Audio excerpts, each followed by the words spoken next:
mynews.studio. Picture this, a clinic in Delhi that used to be packed, now suddenly empty.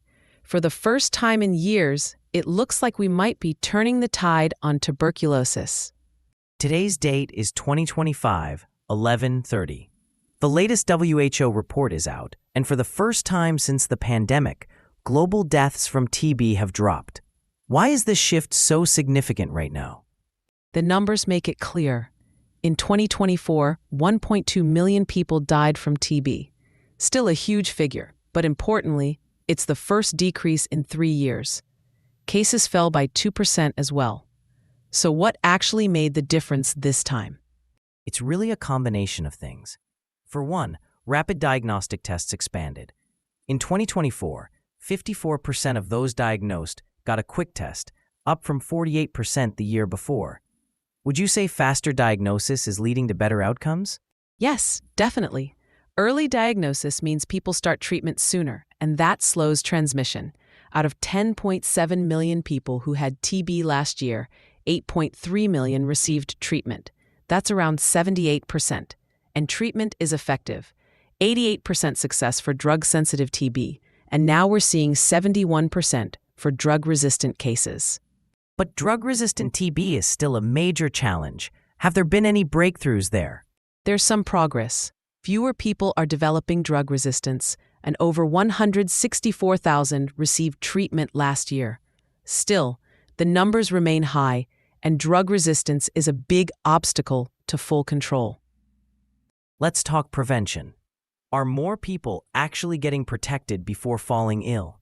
Yes, preventive treatment is increasing. In 2024, 5.3 million people at high risk got preventive therapy, up from 4.7 million the year before.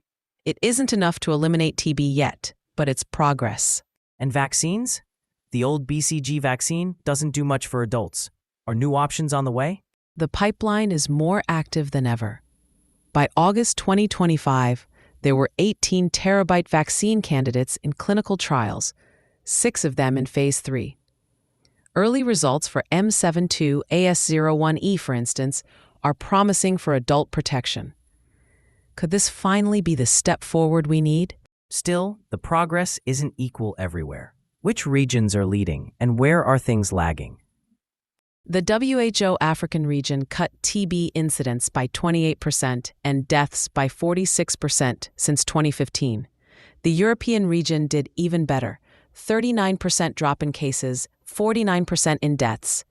Over 100 countries have seen at least a 20% cut in incidence. But there's a caveat. Most TB cases are still concentrated in a handful of countries, right?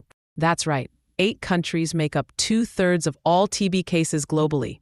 India, Indonesia, the Philippines, China, Pakistan, Nigeria, the Democratic Republic of the Congo, and Bangladesh. And just 5, India, China, Indonesia, Pakistan, and the Philippines, account for more than half of all cases.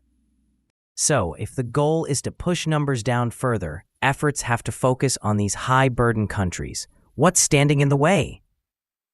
Funding is the biggest barrier. In 2024, only $5.9 billion was available for TB prevention, diagnosis, and treatment. That's just a quarter of the $22 billion the WHO says is needed.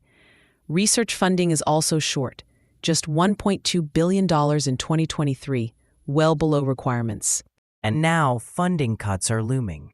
USAID is scaling back support. One modeling study projects that could mean 10.7 million more TB cases and 2.2 million additional deaths in 26 high-burden countries over 5 years.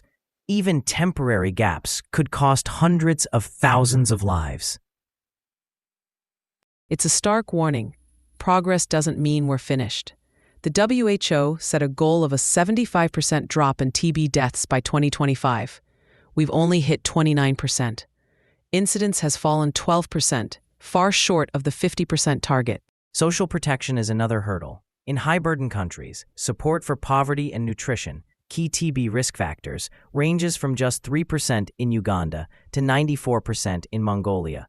Most countries fall below 50%. So what's next? The WHO says three things are needed: political will, more investment, and a boost in research. Will countries rise to meet the challenge, or are we at risk of backtracking? The coming months will be crucial. Will the world double down on TB or let recent progress slip away? We know coordinated action can save millions, but without ongoing commitment, TB could surge again, especially among the most vulnerable. So, to sum up, TB deaths and cases are finally dropping thanks to better diagnosis, treatment, prevention, and new research. But the fight isn't finished. Funding gaps and uneven progress could stall or even undo these gains. If we're serious about ending TB, we need to act now. A single year of progress isn't enough. Thanks for listening. This episode was brought to you by mynews.studio. Give it a try for free.